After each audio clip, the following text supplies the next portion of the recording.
ನಮಸ್ಕಾರ.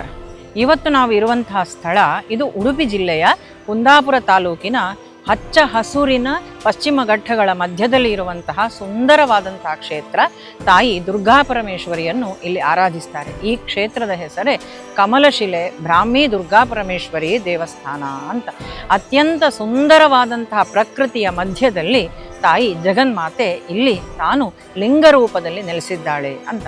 ಇಲ್ಲಿಯ ಪುರಾಣಗಳ ಪ್ರಕಾರ ಕ್ಷೇತ್ರದ ಮಹಿಮೆಯನ್ನು ತಿಳಿಸುವಂತಹ ಆಧಾರಗಳಲ್ಲಿ ಏನು ತಿಳಿಸಿದ್ದಾರೆ ಅಂತ ಹೇಳಿದರೆ, ತಾಯಿ ದುರ್ಗಾಪರಮೇಶ್ವರಿ ಇಲ್ಲಿ ಲಿಂಗ ರೂಪದಲ್ಲಿ ಆವಿರ್ಭವಿಸಿ ಮಹಾಕಾಳಿ, ಮಹಾಲಕ್ಷ್ಮಿ ಹಾಗೂ ಮಹಾಸರಸ್ವತಿ ಈ ಮೂರೂ ರೂಪದಲ್ಲಿಯೂ ಕೂಡ ಆಕೆ ಲಿಂಗ ರೂಪದಲ್ಲಿ ತಾನು ಆವಿರ್ಭವಿಸಿದ್ದಾಳೆ ಅಂತ. ಆ ಲಿಂಗದಲ್ಲಿ ಆ ಮೂರೂ ಶಕ್ತಿಗಳು ಕೂಡ ಕೇಂದ್ರೀಕೃತವಾಗಿ ಉಂಟು ಅಂತ ಹೇಳುವಂಥದ್ದನ್ನು ಇಲ್ಲಿಯ ಸ್ಥಳ ಪುರಾಣ ಹೇಳುತ್ತದೆ.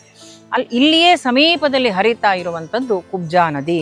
ನಮ್ಮ ಹಿಂದೆ ನಿಮಗೆ ಕಾಣಲಿಕ್ಕೆ ಸಿಗ್ಬೋದು, ಇದು ಕುಬ್ಜಾ ನದಿ ಅಂತ. ಈ ಕುಬ್ಜೆ ಯಾರು? ಈ ಕುಬ್ಜೆ ನದಿಯಾಗಿ ಹರಿದದ್ದು ಹೇಗೆ? ಜಗನ್ಮಾತೆಗೂ ಕುಬ್ಜೆಗೂ ಇರುವಂತಹ ಸಂಬಂಧ ಏನು? ಇಲ್ಲಿ ಆರಾಧಿಸುವಂತಹ ತಾಯಿ ಅವಳು ದುರ್ಗಾಪರಮೇಶ್ವರಿ. ಈ ಕುಬ್ಜೆ ನದಿಯಾಗಿ ಹರಿಯುವುದಕ್ಕೆ, ಇಲ್ಲಿಯೇ ಹರಿಯುವುದಕ್ಕೆ ಏನು ಕಾರಣ ಅಂತ ಹೇಳುವಂಥದ್ದನ್ನು ಕೂಡ ನಾವು ನೋಡುವ. ಈ ಕುಬ್ಜೆ ಮೊದಲು ಪಿಂಗಳ ಅಂತ ಹೇಳುವಂತಹ ಹೆಸರು ಅವಳಿಗಿತ್ತಂತೆ. ಪಿಂಗಳ ಅಂತ ಹೇಳುವಂಥ ಅಪ್ಸರೆಯವಳು. ಕೈಲಾಸದಲ್ಲಿ ಎಲ್ಲ ಅಪ್ಸರೆಯರು ಕೂಡ ನಾಟ್ಯ ಮಾಡ್ತಾ ಇದ್ರು ಶಿವಪಾರ್ವತಿಯರ ಮುಂದೆ. ಈ ಪಿಂಗಳೆಗೆ ಅವಳು ತುಂಬ ಸುಂದರಿ ಅಂತ ಹೇಳುವಂಥ ಒಂದು ಅಹಂಕಾರ, ನನಗೆ ಬಹಳ ಸೌಂದರ್ಯವತಿ ನಾನು ಅಂತ. ಎಲ್ಲರೂ ನೃತ್ಯ ಮಾಡ್ತಾ ಇದ್ರೆ ಇವಳು ಆ ಶಿವನ ಕೈಲಾಸದಲ್ಲಿ ಮಾಡುವಂಥ ಆ ನೃತ್ಯ ಕಾರ್ಯಕ್ರಮದಲ್ಲಿ ಅವಳು ಭಾಗವಹಿಸುವುದಿಲ್ಲ ಅಹಂಕಾರದಿಂದಾಗಿ. ಆವಾಗ ಪಾರ್ವತಿ ದೇವಿಗೆ ಸಿಟ್ಟು ಬರ್ತದೆ. ಕೋಪಗೊಂಡಂತಹ ಜಗನ್ಮಾತೆ ಅವಳಿಗೆ, ನಿನ್ನ ಸೌಂದರ್ಯದಿಂದ ನೀನು ಅಹಂಕಾರಗೊಂಡಿದ್ದೀಯಲ್ಲ, ನಿನ್ನ ಈ ಅಹಂಕಾರ ನಾಶವಾಗಿ ಹೋಗಬೇಕು, ನೀನು ಕುಬ್ಜೆಯಾಗಿ ಭೂಮಿಯಲ್ಲಿ ಜನಿಸು ಅಂತ ಅವಳಿಗೆ ಶಾಪ ಕೊಟ್ಟು ಬಿಡ್ತಾರಂತೆ. ಆಗ ಅವಳು ಆ ಪಿಂಗಳೇನಿದ್ದಾಳೆ ಅವಳು ಅತ್ಯಂತ ಕುರೂಪಿಯಾಗಿ ಕುಬ್ಜೆಯಾಗಿ ಭೂಮಿಯಲ್ಲಿ ಜನಿಸಬೇಕಾಯಿತು. ಇದು ಅವಳು ಆ ಪಿಂಗಳೆ ಕುಬ್ಜೆಯಾಗಿ ಭೂಮಿಯಲ್ಲಿ ಬಂದಂತಹ ಕತೆ. ಹಾಗೆ ಬಂದಂತಹ ಕುಬ್ಜೆ ಏನು ಮಾಡ್ತಾಳೆ ಅಂತ ಹೇಳಿದರೆ, ಇಲ್ಲಿಯೇ ಪಕ್ಕದಲ್ಲಿ ಸುಪಾಶ್ವ ಗುಹೆ ಅಂತ ಹೇಳುವಂತಹ ಗುಹೆಯೂ ಉಂಟು. ಆ ಗುಹೆಯ ಅಲ್ಲಿ ತಾನು ಹೋಗಿ ಕೂತುಕೊಂಡು ತಾನು ತಪಸ್ಸನ್ನು ಆಚರಿಸ್ತಾ ಇರ್ತಾಳಂತೆ. ದಿವಸಗಳ ಕಾಲ, ಅನೇಕ ವರ್ಷಗಳು, ಅನೇಕ ಋತುಗಳು ಎಲ್ಲವೂ ಕಳೀತಾ ಹೋಯಿತು. ದೀರ್ಘ ಕಾಲದ ತಪಸ್ಸನ್ನು ಆಚರಿಸ್ತಾ ಇರುತ್ತಾಳೆ ಈ ಸುಪಾಶ್ವ ಗುಹೆಯ ಬಳಿಯಲ್ಲಿ ಆ ಪಿಂಗಳೆ.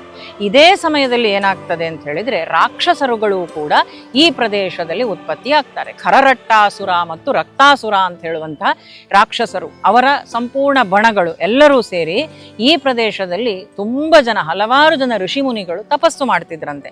ಅವರ ತಪಸ್ಸಿಗೆಲ್ಲ ಈ ಎರಡು ರಾಕ್ಷಸರು ತೊಂದರೆ ಕೊಡ್ತಾ ಇದ್ರು. ಅವರೂ ಕೂಡ ಜಗನ್ಮಾತೆಯನ್ನು ಈ ಸುಪಾಶ್ವ ಗುಹೆಯಲ್ಲಿಯೇ ತಾವು ಕುಳಿತುಕೊಂಡು ತಾವು ಪ್ರಾರ್ಥನೆ ಮಾಡ್ತಾರೆ, ತಪಸ್ಸನ್ನು ಮಾಡ್ತಾರೆ. ಅವರ ತಪಸ್ಸಿಗೆ ಮೆಚ್ಚಿ ತಾಯಿ ಜಗನ್ಮಾತೆ ಇಲ್ಲಿ ಆವಿರ್ಭವಿಸಿ ಆ ರಾಕ್ಷಸರನ್ನೆಲ್ಲ ಸಂಹಾರ ಮಾಡಿ ಅವರಿಗೆಲ್ಲರಿಗೂ ಕೂಡ ಅಭಯವನ್ನು ಕೊಟ್ಲು ಅಂತ ಇಲ್ಲಿಯ ಸ್ಥಳ ಪುರಾಣ ಹೇಳ್ತದೆ. ಅಲ್ಲದೆ ಜಗನ್ಮಾತೆ ಹೇಳ್ತಾಳಂತೆ, ನಾನಿಲ್ಲಿ ಲಿಂಗ ರೂಪದಲ್ಲಿ ಆವಿರ್ಭವಿಸ್ತೇನೆ ಮತ್ತು ನಿಮ್ಮೆಲ್ಲರಿಗೂ ಕೂಡ ಸದಾಕಾಲ ರಕ್ಷಣೆಯನ್ನು ನೀಡ್ತೇನೆ ಅಂತ ಜಗನ್ಮಾತೆ ಹೇಳ್ತಾಳೆ. ಇಲ್ಲಿಂದಲೇ ಪಿಂಗಳೆಯ ಕಥೆ ಮತ್ತೆ ಆರಂಭವಾಗ್ತದೆ. ಪಿಂಗಳೆ ಕುಬ್ಜೆಯಾಗಿ ಭೂಮಿಯಲ್ಲಿ ಹುಟ್ಟಿದ್ದಾಳೆ, ತಪಸ್ಸನ್ನು ಮಾಡ್ತಾ ಇದ್ದಾಳೆ. ಯಾವಾಗ ಲಿಂಗ ರೂಪದಲ್ಲಿ ತಾಯಿ ಇಲ್ಲಿ ಆವಿರ್ಭವಿಸಿ ಬರ್ತಾಳೆ ಅಂತ ಹೇಳ್ತಾಳೋ ಆವಾಗ ಈ ಕುಬ್ಜೆ ಪಿಂಗಳೆ ಏನಿದ್ದಾಳೆ ಅವಳೂ ಕೂಡ ತಾಯಿಯನ್ನು ಸಮೀಪಿಸ್ತಾಳೆ. ಸಮೀಪಿಸಿ ನನಗೇನಾದರೂ ಅನುಗ್ರಹ ಮಾಡು ಅಂತ ಅವಳು ಕೇಳ್ತಾಳೆ. ಆವಾಗ ಜಗನ್ಮಾತೆ ಹೇಳ್ತಾಳೆ, ನಾನು ಎಲ್ಲಿ ಲಿಂಗ ರೂಪದಲ್ಲಿ ಆವಿರ್ಭವಿಸಿದ್ದೇನೋ ಅಲ್ಲಿಯೇ ನೀನೂ ಕೂಡ ನದಿಯಾಗಿ ಹರಿ. ಅಂದರೆ ಆ ಕುಬ್ಜೆ ಕೇಳ್ತಾಳಂತೆ, ನನಗೆ ನಿನ್ನ ಸಾಮೀಪ್ಯ ಬೇಕಮ್ಮ, ನನಗೆ ಯಾವತ್ತೂ ನಿನ್ನ ಸಾಂಗತ್ಯ ಬೇಕು, ನಿನ್ನಿಂದ ದೂರಾಗಿ ಹೋಗುವಂಥ ಮನಸ್ಸು ನನಗಿಲ್ಲ ಅಂತ. ಹಾಗಾಗಿ ತಾಯಿ ಅವಳಿಗೆ ಅನುಗ್ರಹ ಮಾಡ್ತಾಳೆ, ನನ್ನ ಪಕ್ಕದಲ್ಲಿಯೇ ನೀನು ನದಿಯಾಗಿ ಹರಿ ಅಂತ. ಹಾಗಾಗಿ ಈ ಕುಬ್ಜಾ ನದಿ ಆ ಜಗನ್ಮಾತೆಯ ದೇವಸ್ಥಾನದ ಪಕ್ಕದಲ್ಲಿಯೇ ತಾನು ನದಿಯಾಗಿ ಹರಿತಾ ಇದ್ದಾಳೆ, ಕುಬ್ಜೆ ನದಿ. ಹಾಗೂ ಆ ಕುಬ್ಜ ಹೇಳ್ತಾಳಂತೆ ಪಿಂಗಳೆ, ವರ್ಷದಲ್ಲಿ ಒಂದು ಬಾರಿ ಯಾವಾಗ ಮಳೆಗಾಲ ಬರ್ತದೋ ಆವಾಗ ಅಮ್ಮ ನಿನ್ನ ಸಮೀಪಕ್ಕೆ ನಾನು ಬಂದು ನಿನ್ನ ಪಾದವನ್ನು ತೊಳೆದು ನಾನು ಹೋಗ್ತೇನೆ ಅಂತ.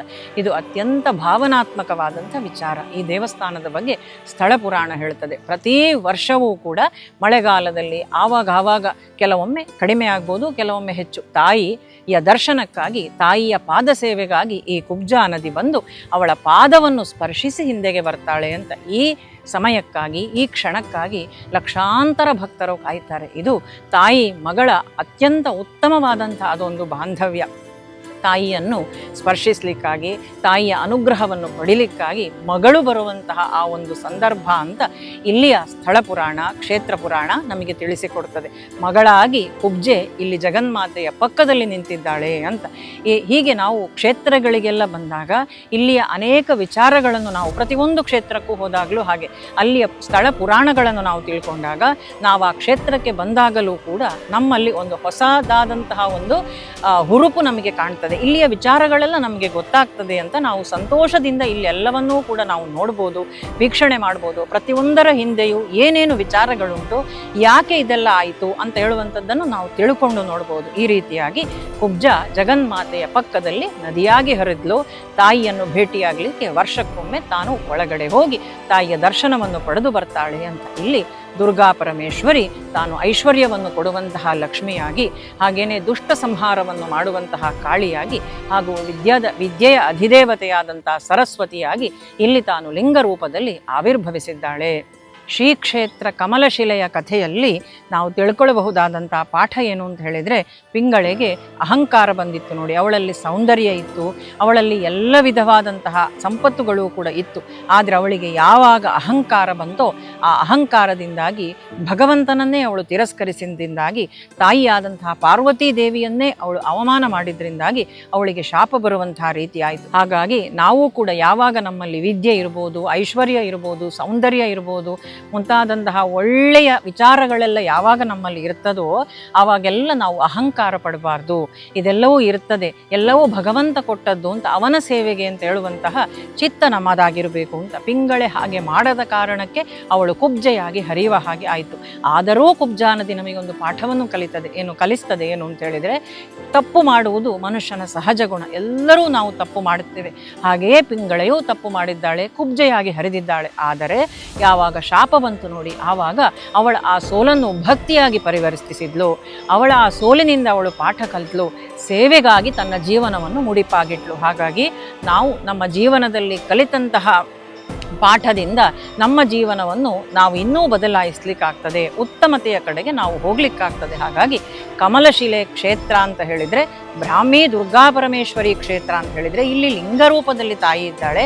ಸಾಮಾನ್ಯವಾಗಿ ಶಿವನನ್ನು ಲಿಂಗರೂಪದಲ್ಲಿ ಆರಾಧಿಸುವುದು ವಾಡಿಕೆ, ಆದರೆ ಇಲ್ಲಿ ಶಕ್ತಿಯನ್ನು ಲಿಂಗರೂಪದಲ್ಲಿ ಆರಾಧಿಸುವಂಥದ್ದು ಈ ಕ್ಷೇತ್ರದ ಇನ್ನೊಂದು ವಿಶೇಷತೆ. ಹಾಗಾಗಿ ಕಮಲಶಿಲೆ ಕ್ಷೇತ್ರ ಅಂತ ಹೇಳಿದರೆ ಪಾರ್ವತೀ ದೇವಿಯ ಕರುಣೆಯ ಕ್ಷೇತ್ರ, ಕುಬ್ಜೆಯ ತಪಸ್ಸಿನ ಕ್ಷೇತ್ರ, ಕುಬ್ಜೆಯ ಭಕ್ತಿಯ ಕ್ಷೇತ್ರ, ಹಾಗೆಯೇ ತಪಸ್ವಿಗಳೆಲ್ಲರೂ ಕೂಡ ತಪಸ್ಸು ಮಾಡಿದಂತಹ ಕ್ಷೇತ್ರ. ಹಾಗೆಯೇ ಸಂಪೂರ್ಣ ಭಕ್ತ ಸಮೂಹವೇ ಬಂದು ತಾಯಿಯ ಮುಂದೆ ಶಿರಬಾಗಿ ಅಮ್ಮ ನಮ್ಮನ್ನು ಕಾಪಾಡು ಅಂತ ಪ್ರಾರ್ಥಿಸುವಂತಹ ಕ್ಷೇತ್ರ. ಬಂದು ನಾವಿಲ್ಲಿಯ ಈ ಒಂದು ಅನುಭವವನ್ನು ಪಡಿಬೇಕಷ್ಟೇ. ಹಾಗಾಗಿ ಎಲ್ಲರೂ ಕೂಡ ಒಂದು ಬಾರಿ ಉಡುಪಿ ಜಿಲ್ಲೆಯ ಕುಂದಾಪುರ ತಾಲೂಕಿನಲ್ಲಿರುವಂತಹ ಈ ಬ್ರಾಹ್ಮಿ ಕಮಲಶೀಲೆ ದೇವಸ್ಥಾನಕ್ಕೆ ಬನ್ನಿ, ತಾಯಿಯ ಅನುಗ್ರಹವನ್ನು ಪಡ್ಕೊಳ್ಳಿ, ಕುಬ್ಜಾ ನದಿಯ ದರ್ಶನವನ್ನೂ ಕೂಡ ಮಾಡಿ, ಹಾಗೂ ನಾವು ಹೇಳಿದಂಥ ಈ ಕಥೆಗಳೆಲ್ಲವನ್ನೂ ಕೂಡ, ಈ ಸಂಪೂರ್ಣ ಕಥೆಯನ್ನು ನೆನಪಿಸಿಕೊಂಡು ಈ ದರ್ಶನವನ್ನು ಮಾಡಿ. ಎಲ್ಲರಿಗೂ ಕೂಡ ಜಗನ್ಮಾತೆಯ ಅನುಗ್ರಹ ಪ್ರಾಪ್ತಿಯಾಗಲಿ, ಶುಭವಾಗಲಿ, ಮಂಗಳವಾಗಲಿ. ಜಗದಂಬಾರ್ಪಣಮಸ್ತು.